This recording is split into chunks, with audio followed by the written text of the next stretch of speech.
The Cannabis Conversation.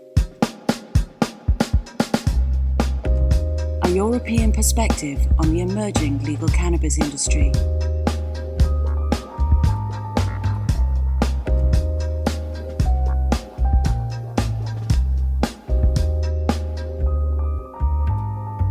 Welcome to the Cannabis Conversation with Anuj Desai, where we explore the new legal cannabis industry by speaking to the professionals that are helping to shape it. Just a quick note from me today. A couple of weeks ago, I did a live podcast at the Central European Cannabis Forum, my first ever live podcast actually, and it was with Tjalling Erkelens, who is the CEO of Bedrocan. Bedrocan are a very important company in the European medical cannabis industry, so I thankfully got permission to share with you the audio recording of the interview.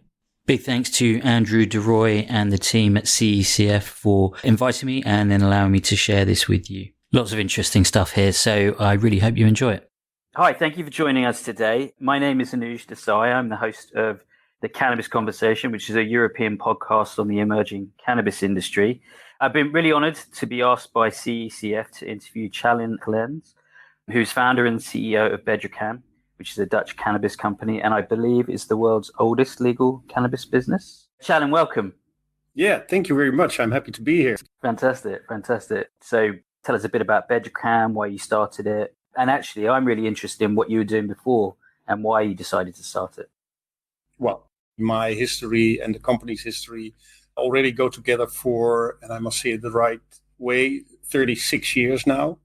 And basically, the company started when I met my wife back in 1981, 82. It's been a while. Farmer's daughter and her brother and I, at some point in time when we had to make a decision about the family farm, we decided to change the family farm into a indoor production site for vegetables, ornamental plants at some point, and even kitchen herbs later on. It's a phased history. We started with chicory, probably not known in Poland. I think Germany, it's quite well known. Chicory was the first, and it was an indoor crop. So we were growing indoor, learning a lot already in those days about technical circumstances, standardizing circumstances, especially airflow, temperatures, water regimens, learning a lot about how plants actually react when you are the only one taking care of them. That was back in 1984 when we started the company. Before that, I was educated as a school teacher. I went into journalism even in my really young days. And I kept on doing that till I was 27. So that was when I made the change in 27, turning myself into an agricultural entrepreneur, kind of. Actually, it was a result of my journalistic career. I did a lot on agriculture, horticulture, living up north in the Netherlands, where agriculture is basically the biggest industry at that time, for sure. I had a lot of inroads into agriculture. My friends were in agriculture. I was trenched with agriculture in those days already. And I had a deep interest in going into that, and especially in under controlled circumstances. Anyway, that is how I started, how the company kind of started. And then about cannabis, obviously. Holland always has been a pretty open country when it comes to cannabis and cannabis culture. I think that after California, Holland was the second place in the world where hemp and cannabis parties and fests were organized, events, until they became prohibited again. Holland obviously has its recreational program. But what I learned during those initial days when we started growing cannabis, and I didn't want to be involved in, and we didn't want to be involved in criminal activities. So the focus we had at that time was growing cannabis for growing seeds and breeding, so making new varieties. And we dived deep into that. And the law in Holland at that time kind of allowed for it. When you were producing seeds in cannabis crop, then they basically didn't touch you. That was the case. That changed in 1998. 1998, we had a new government. We had a kind of liberal left government. For the first time in history, the Christian Democratic Party was left out. And that didn't happen in the 60 years before that. And that government actually set up a new legislation for cannabis that came into effect in 2003. And part of that legislation was that the country opened up for cannabis as a medicine. Our Minister of Health at that time personally initiated that, as she was a medical professional herself. She learned in those days about the endocannabinoid system. The research of Meshulam was not unknown to her. And she actually put her people to work to find out how and what. The reason behind that was that her husband died of cancer in the late 80s. And at that time, during his palliative days, his last days, he was using cannabis. And she was kind of appalled by it. And the fact that he was using something, nobody knew where it was coming from, where it was produced. Nobody knew about any quality aspect of the product, That was where she said, I do understand the benefits of cannabis as a medicine to some extent. We need to research it further. And if we want cannabis to become mainstream as a medicine, we have to work on it and do our clinical work on it as well. And that all, of course, starts with producing cannabis of the highest possible quality and standards. So when we started those days, the first thing that was told to us, you have to be standardized. Okay, well, we kind of are. We are always producing the same plants and We were able to do that. And the requirements at that time, people will laugh if they see it now. I sent in a document of, I think it was 14 pages at that time, and that was my quality plan. Our current quality management system is more than 400 or 500 pages. I don't know how big it is right now these days. And a team working on it on a daily basis. But anyway, that was the start. Basically, that was the start of cannabis in those days. Did we experience trouble? Obviously. Of course. Who doesn't experience trouble? The kind of luck we had was that we had time for a quite long learning curve. We kept on learning also when we started producing for the Office of Medicinal Cannabis in the Netherlands. I will explain about that a little later, how that exactly works.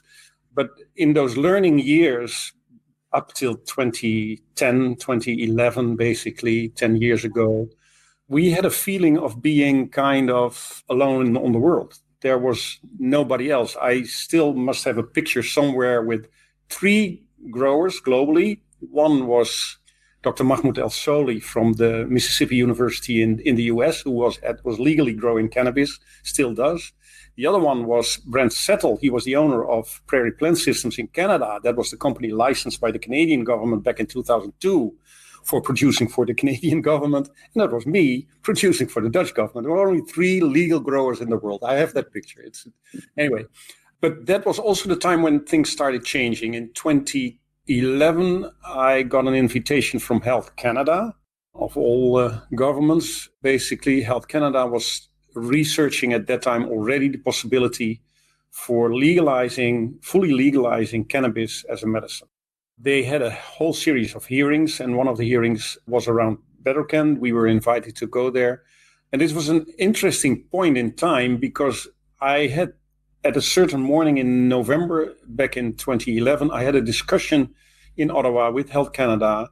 And the key point in that discussion already was standardization.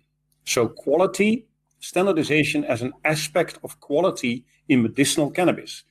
And they said, well, as long as we know that THC is always the same, then we'll be good. And I said, that's from your perspective, I can understand. That's easy. But that's not cannabis. Cannabis is slightly different. And for cannabis for recreational purposes in that regard, of course, the client will demand a certain quality. But the client is always interested in learning new things, in learning other things. Contrary to the medical client, the real patient wants a product that does exactly for him what it needs to do, or for her. And a patient doesn't want to experiment. The experimental phase is not for a patient to be in.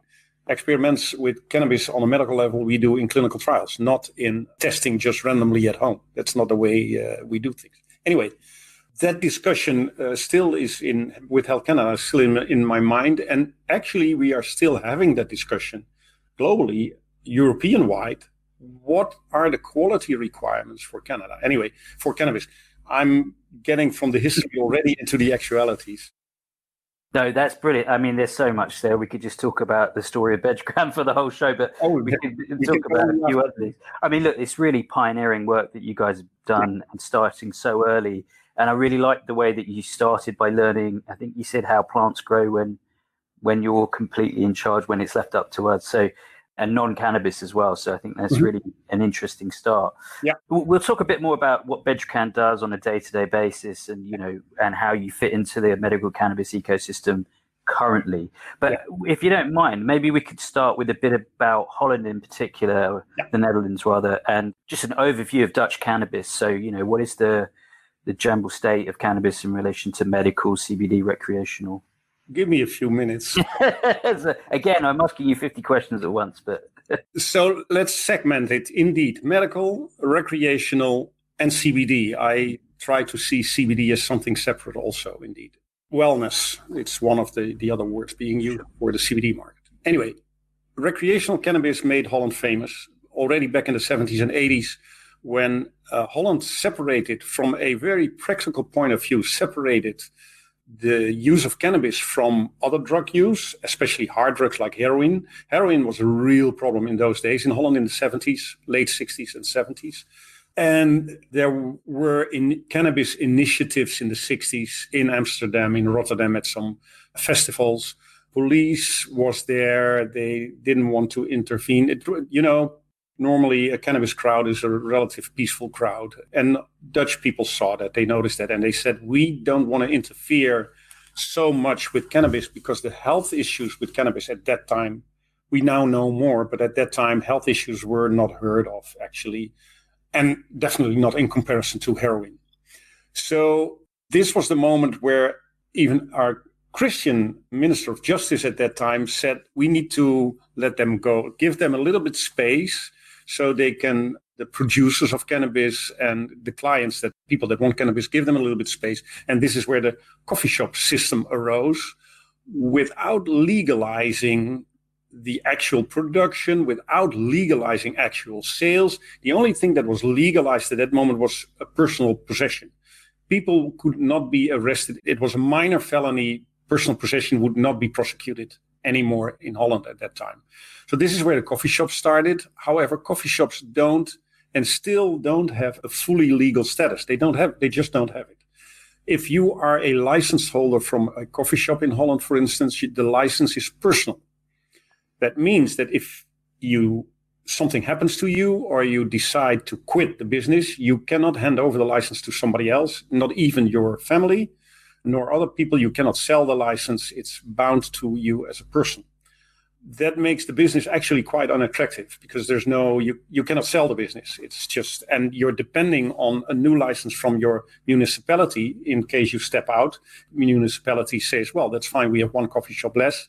Then you're closed and nothing happens. So this is tricky. It's also kind of like a little bit like the US where the banking issue is playing a role, where it's several legalities play a role. That's still the case with coffee shops. On the recreational side, the Dutch government is preparing an experiment right now, an experiment that will see to a fully closed-in loop of production and sales of cannabis through the coffee shop system to Dutch people only, if I guess. But that's not what I'm sure about. There were some regulations with regard to foreigners.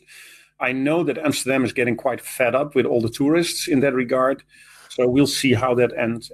The experiment is not yet started in Holland. The whole preparation for production will take a huge amount of time still. It is expected now that growers will be allowed to start growing for production maybe somewhere next year, halfway 2021, something like that.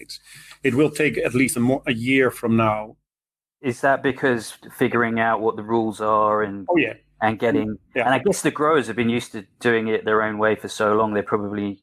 One of the major questions is where do we get legal plant material? Where seeds are legal in Holland, so that's not the issue, but some of the potential growers would like to start with clones, with cutlings.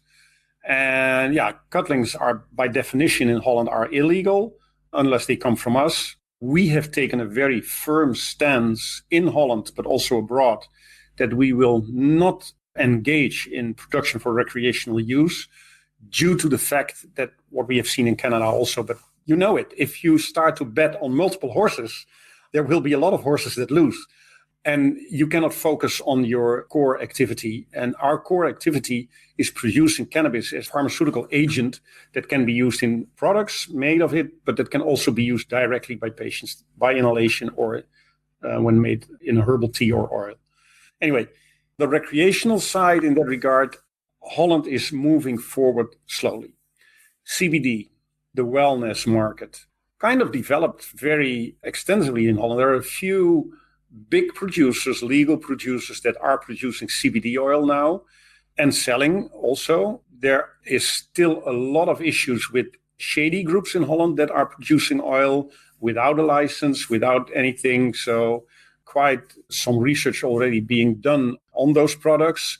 And just like everywhere else, you see the same problems here. It says it has 5% of CBD or 10% of CBD, and you will not find it. It's even way less or not even there, or I don't know many cases of being too much in it. I haven't seen that. It's always too little.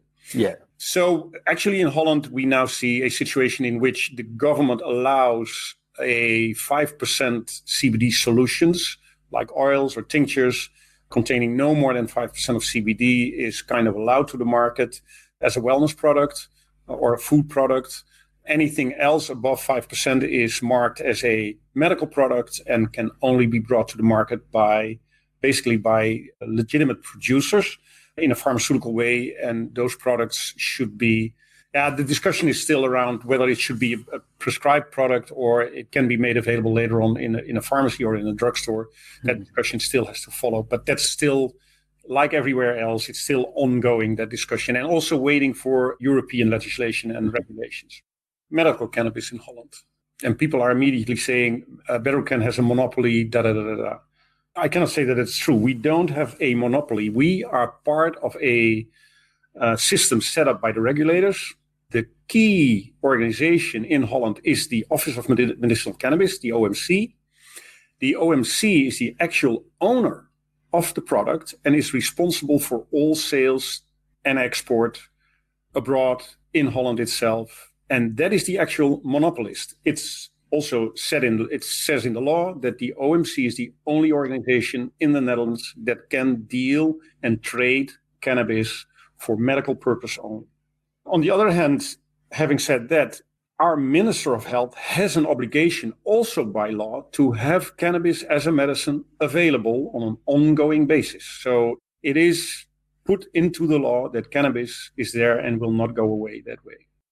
What happened over the past 17 years when we started, initially cannabis was not reimbursed. In the course of the first decade of 2000, health insurance companies found out that cannabis actually was quite cost-saving for them. And they were disseminating that information also. And a few other healthcare insurance companies said, okay, on a voluntary basis, we are going to reimburse. That is what actually happened. So more and more health insurance companies followed in those years.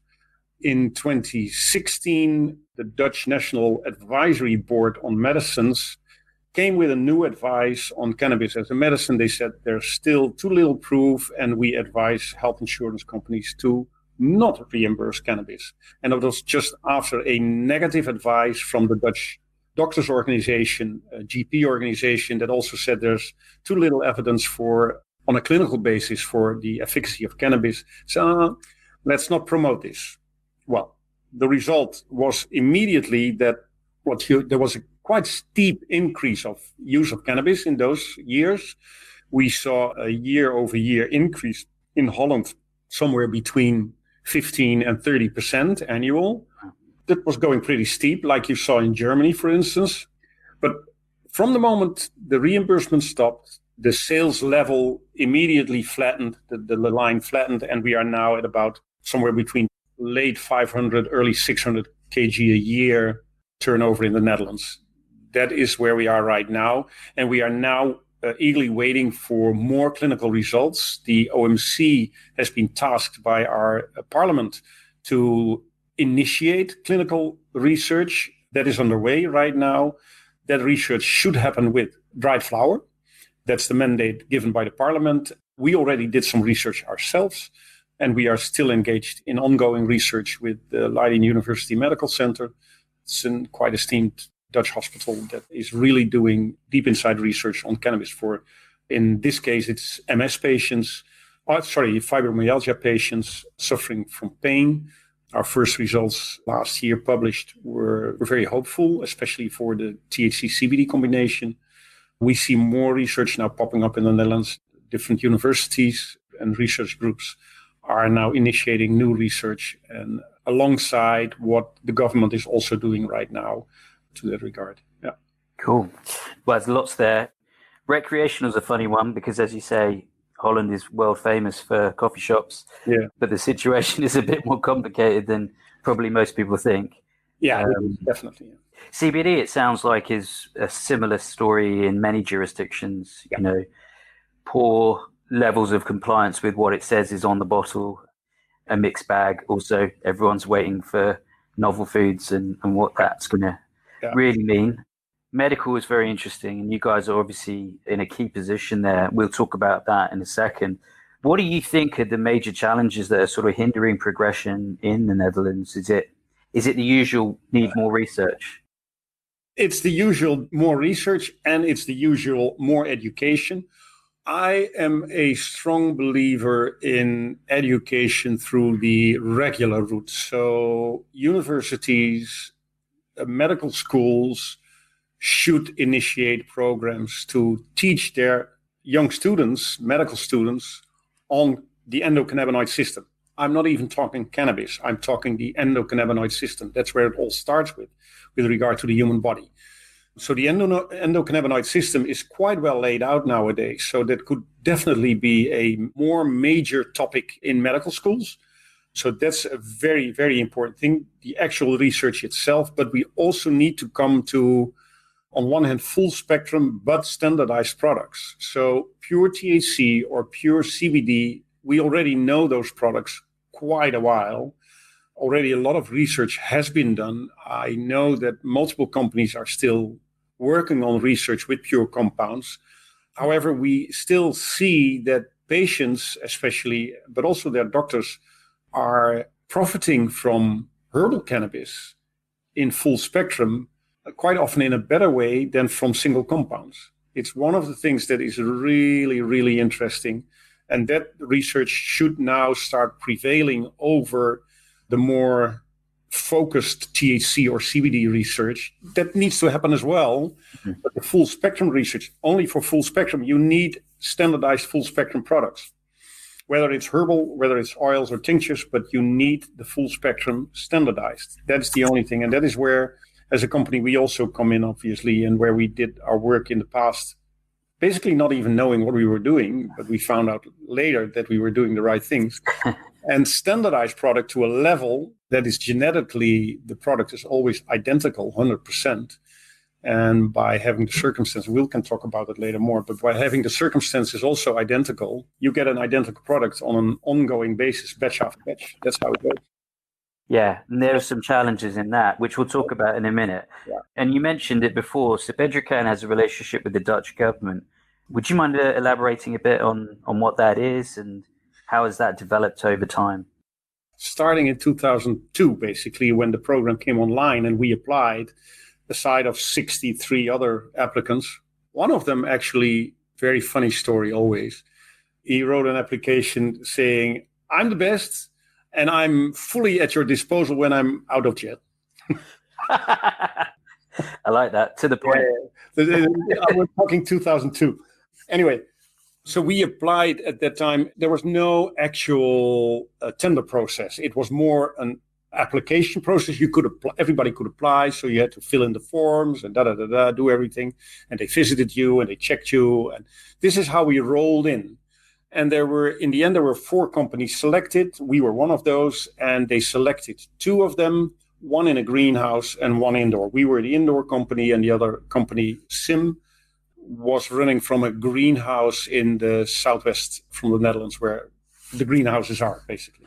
And within a year, our friend in the greenhouse got into trouble, quality issues. He was not able to come with product that was always of the same quality. So the variations in his quality were too explicit and too large. And he was not happy with the whole situation. He went on national television and he shouted out that the government was not doing right.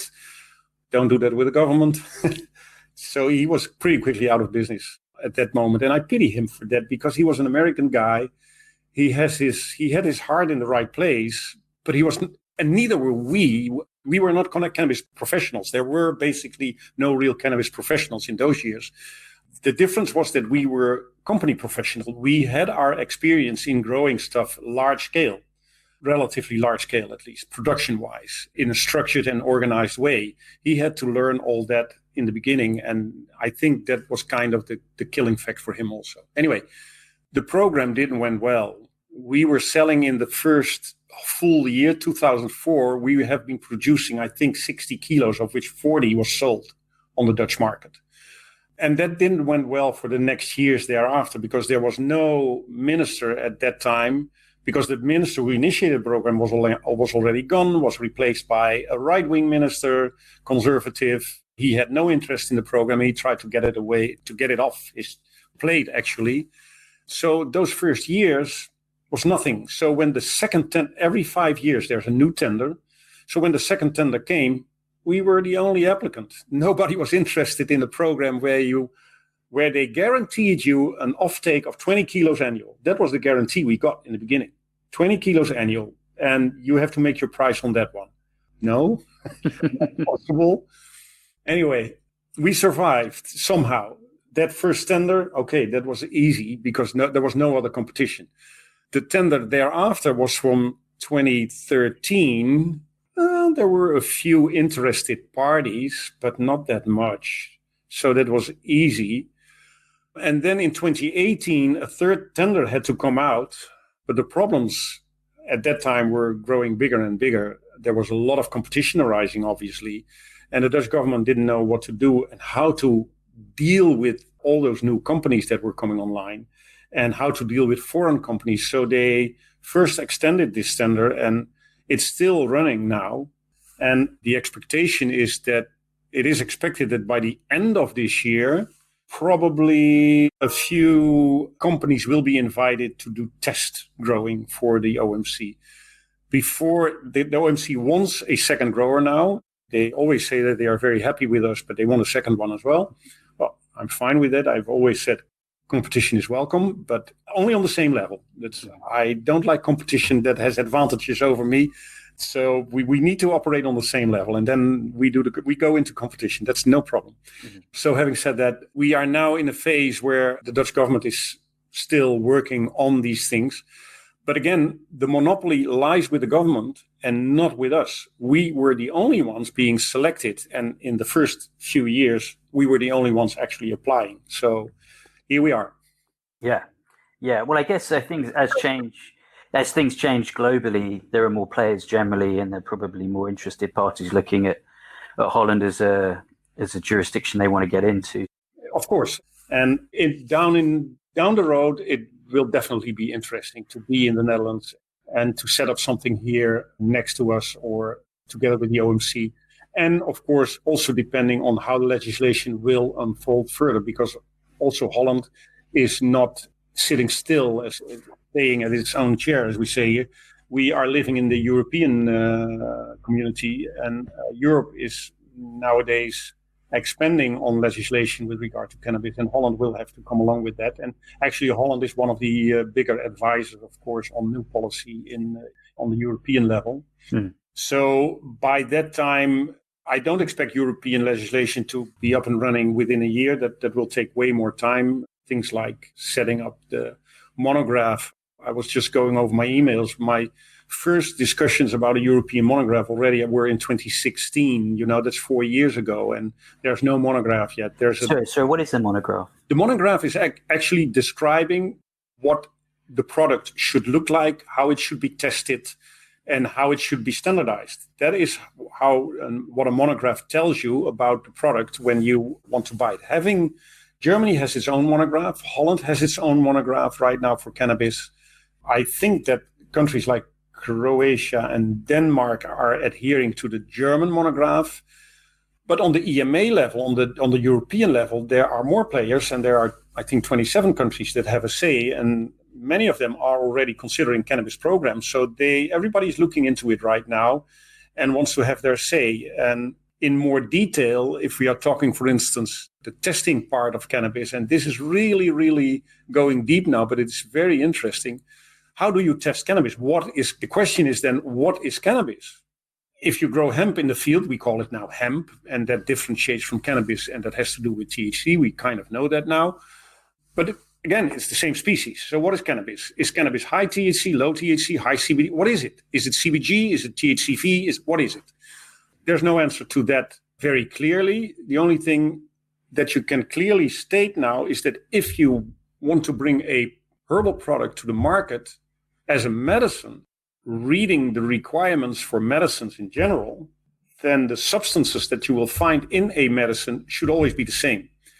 Quite often they are named unknowns. So you have actives and you have unknowns, or you have the filler, actually the product that can be starch or whatever, and then the active is put in there and they make a tablet out of it. Cannabis, it's a little bit different and more difficult, but you can actually make tablets from cannabis also, or THC. And defining cannabis can only happen on the chemical level. So if you know what your main chemical components are in a flower, and you know the amounts within certain limits, then you can say this can act as a medical product. Now we start researching it, and this product will always be the same. That is what you actually need for cannabis flower to be a real acceptable product that can turn into a medicine later on. Because then what defines the medicine, it's not only the product itself, it's also the way of administration. So how does the product get into you? What do you do with the product beforehand? We all know that heating up cannabis is an important step to change THCA into THC, CBDA into CBD, and make the products actually active. Although THCA has its own activity as well, that's already a proven thing. Like CBDA, there is so much. And then we're getting into the terpenes, the major ones, and you have the tiny ones as well. So let's start with the actual flower. Let's start standardizing that flower first. Then you create something for pharmacists and pharmaceutical experts to work with, and researchers also. Chemically standardized product that is always the same and that can always be obtained by researchers, but also the pharmaceutical industry. That is where, to my mind, plant production should focus at. And I'm talking only plant production. Then you have, of course, the device producers for inhalation, but you have also the oil makers. There's so much to do in that. Yeah, I mean, this is why I love my podcast, because I've got so many topics to talk about, and there are 1,000 just in what you've just talked about. Consistency is, whenever I read anything about Bedrocan, consistency is the key part of your business, it would appear to me. I think it's obvious why it's so important, because in a medical setting, you want to kind of understand what you're putting in your body. Is there a kind of inherent conflict with it being a natural product in the fact that there is so much variability? So even within one plant, the buds at the top might have a different cannabinoid profile to the ones at the bottom, who, nearer the light and stuff, different inputs. No, it is kind of doable. You have to produce batch-wise. There's a lot on the herbal level you can already do. We are developing techniques. We have developed techniques. We are discussing these things with a patent lawyer right now. We are bringing things under patent. So it's very difficult for me to start explaining how we do all that and what will come to the market. We hope sooner than later. But we are working on all these things right now. Yeah, we know that we can even advance the level of standardization that we have achieved now by actually working on the product itself, but create something herbal in a very natural way by using mechanical techniques rather than all kinds of, let's say, extraction techniques. There's a lot of other things you can do with cannabis and come to fully standardized product in the end that will be attractive also for the pharmaceutical industry as an API. And so the extracts, I would imagine, are more stable and more capable of consistency than the flour, for example. Depending on if you have cold extracts, yes, you can keep them. They are stable. The heated extracts, so you have the converted THC and CBD, they have a shorter shelf life. They easily degrade down the road, where the plant matter itself, if stored properly, the plant matter itself you can keep for years, basically. Yeah. Yeah. So that doesn't degrade itself materially. No, less than product that has been worked through and worked on and has been converted, especially. So the non-converted, so the cold extraction method allows for long-term storage, but then you have no actives without the acidic compound. So then it will be THCA and CBDA that you will find in those products. Then you need that heating step in order to transfer THCA and CBDA into the active compounds. But some people, and as I said before, THCA and CBDA do have their own efficacy for many people and can be used as a medicine as well. Yeah, That's what you see happening also. Yeah, fascinating. So many things we could talk about there. What's Bedrocan's approach to this been? What do you think what's the key sort of drivers for you achieving this level of consistency in your products? I think that we never have discussed it so much internally. It was a given thing for us. Actually, it came up through the OMC. The OMC said you have to grow standardized. And we realized at that point that we were kind of already doing that, using cloning techniques, mother plant systems and cycles. We were working on that in those years already. Keep working on consistency of that herbal product is actually the key we always have had and have worked at. Due to the fact that I think patients, although some patients came to me and said, well, I can do with a lot of product and different products. But I said, especially the cannabis naive patients, doctors that prescribe, I learned that very early already, that doctors were just saying, I need a product that is always the same.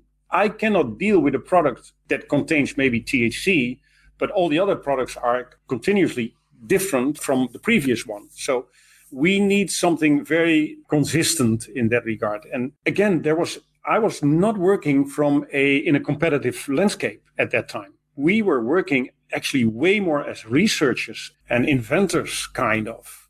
And we invented our things. Yes, we did. And that helped us by maintaining and expanding on especially that part of the production process and have consistency as our key asset in our product, indeed. Yeah, fascinating stuff.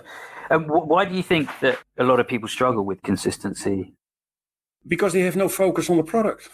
They started with another focus.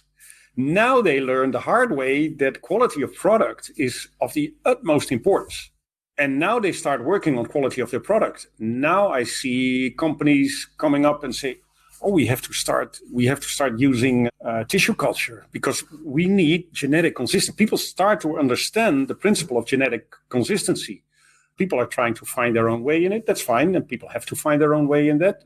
But for some of those companies, it's pretty late, I would say, because how can you say, and that was one of the things I saw in the beginning, where the other companies were establishing themselves and saying, we have great products. No, the only thing they were saying, we have cannabis. They didn't know what kind of product they had. They just put seeds in the ground and there was a plant arising and there was a flower growing from it and they dried it and now we have cannabis. So we're in business. It's like, I have two wheels, I have a few iron bars, I put it together, now I have a bicycle. No, that's not the way it works. You have to do it the right way. And again, I'm a lucky guy. Holland was a lucky place for us to be. And we were not aware in the early days, but we had so much time to find out how we needed to do it. One of the things in that regard, and some people always have difficulty believing that, but I'm not interested in money. So I learned the hard way already in the beginning when we were doing chicory and all the other stuff that you can also live with little money. That's no problem. Don't live in a big city, live on the countryside. That's where we live. So that's easy. You have your own garden. You grow your own vegetables aside of the professional vegetables you grow. And we ate a lot of chicory in those days, I have to tell. But that was the key advantage. And we have used it basically till the bottom. We exploited it all the time we had. And Now we are getting at a point, yes, competition is there, but competition has difficulty with producing the right and the good and the consistent products. That is one of the problems for competition. But they will come up. I know they will come by at some point. Of course, I'm not smarter than anybody else. I only had more time. Yeah. So the other ones have less time, they have more money, and they should do the right thing with it. And then focus on product development as a key thing. And product development in this regard is focus on your plant, on your basic plant material. Yeah. Yeah, a commitment and focus, which is wise words for any type of business. As has happened in Canada, you can't just rock up with a lot of money and suddenly produce amazing weed. It takes a lot of time. I know. Yeah. So just to say to the audience, if anyone's got a question, please let me know. I've got a couple that are coming through on my phone, which is why I'm looking down. Just before we move on to the questions, Tjalling, it'd be good to get your views on the rest of Europe as well. I mean, you guys are, like I said, very central to the European medical cannabis scene, and you provide and supply a lot of businesses across the continent. What's your general view on the rest of Europe, and in particular, as we're here to talk about Poland and Central Europe, any views on that? Production-wise, we are maxed out, as always. And we are about to start expanding our latest facility again. So we will grow to a level that we will surpass the 10 metric ton production capacity annual. And that will not be enough for Europe on the long term, but for the short term, it will be enough, I think. Yeah, I see the two main countries that are now working towards proper access. Of course, the UK. Aside of that, and lagging behind a little bit, is France. Spain is working on things. Italy wants to expand their program. We see a lot of Eastern European countries coming kind of online, but many of them are more interested in the actual production side of things and the sales and export of things. So more business-wise interested than patient-wise interested. I was a little bit puzzled with Portugal in the beginning also. Portugal had no patient program, but they do allow production in their country for export purposes only. And I do understand the business angle of things. Don't get me wrong. I totally understand that. But for me and for us as a company, we have patients in mind, and then we do business. You have to do your business properly. That's the other thing. If you want to produce for patients, and I have to urge my colleagues as well, if you go too deep into debt and you have to spend too much before you're getting online with production, and your production gets too expensive because of it, or you're losing money because of it, you're not doing a favor to the patients. Because you come into the market and you go out of the market. Guess what? If one of the patients is very happy with your product and cannot find another product, and you go out of the market because you did it business-wise not good, that is to me a real problem. This is one of the reasons why Bedrocan is growing. It's one of the reasons, not the entire reason, but it's one of the reasons why we are growing kind of slowly, because we know that we are now disappointing patients that have no access to our product. I don't want to disappoint patients that already have access to a product, and I have to turn them down because I'm going broke or whatever happens, and I did my business the wrong way. So that is very important to me. As I said, we are expanding. However, we are a GMP certified company, and our health inspectors are very good guys in the Netherlands, but they are also very strict. We are strict ourselves. You have to imagine that on a staff, we employ 81 people, and we have several contractors on board, amounting up till about 100 people. We have a team of 7 QA people. It's a 7 people QA team monitoring everything that happens in the company on a daily basis. And they are also monitoring the whole building. So the part of what we have to do now, also for our inspectorate, is that we assess the new part in the building fully on GMP. So everything needs to be GMP compliant. That gives us some distraction and also some delay. We were planning to be out with new product in Q4 this year, but it will be Q1 next year. We have some delay but it's all related to quality, and I don't want to make any mistakes in that regard anymore. And the point is, you always make mistakes. So keep the mistake rate as low as possible. Be rather a month later and have solved a few mistakes beforehand, because if you have to solve or find solutions for mistakes afterwards, and we had some of those, that's quite a hassle, to put it mildly. Yeah, for sure. And yeah, I mean, as my understanding of some of the GMP provisions, they ask for a lot of details, right? Yes. Cool. I'm just conscious of time. Sorry, Tjalling. So I'm going to take a couple of questions from the crowd here. I've got one from TJ Unger, who says, "Good afternoon. Have Bedrocan manufactured products abroad using a facility outside Holland, or is every piece always made in Holland as a rule?" Now everything is being produced in Holland. We have facilities in Canada and in the Czech Republic. Czech Republic went down due to regulatory issues. The Czech program is reinitiated nowadays. We had a very small cooperation there. I think we produced in the Czech Republic back in 2016. We have been producing about 20 kilos there. It was a very difficult program and very difficult with legislators. Canada is another story. We set up business there back in 2013, 2012, 2013, first through import from Holland, and then we set up a facility there. I was not a major shareholder. I will explain it in full. I was not a major shareholder.